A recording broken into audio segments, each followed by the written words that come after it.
मला तरी कळतंय का? हो मणी सर, तुमचा नाहक बळी देऊन ते उजळ माथ्याने बाहेर फिरतायत। तुम्हाला बाहेर काढायला मी आले होते पोलीस स्टेशन मध्ये सरपोतदार साहेबांच्या आधी।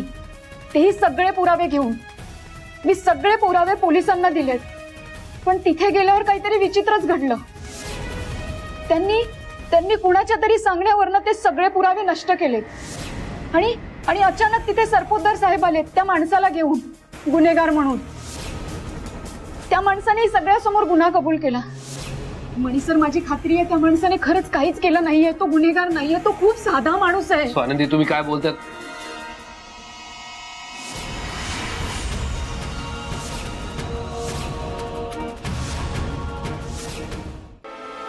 साहेब तुम्ही इथे या ना, या आत या ना।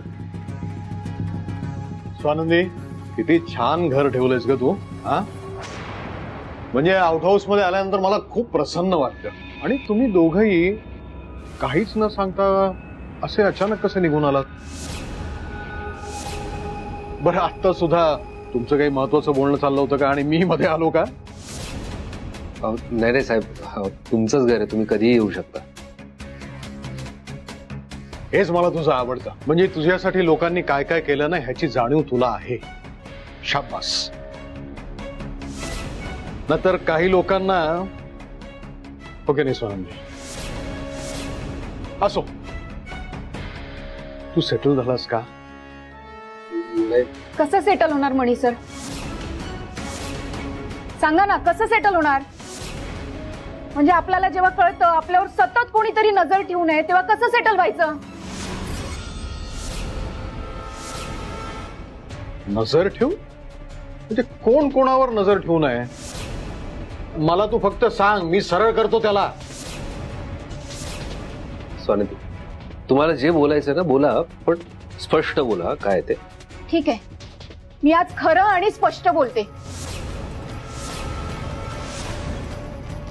हे तुमचे आदर्श सरपोतदार साहेब यांनी माईक लावला आपल्या घरात। काय माईक? स्वानंदी, किती मोठा आरोप करताय तुम्ही साहेबांवर। माईक आणि मी बसवले? नाही लावला तुम्ही माईक आमच्या घरी।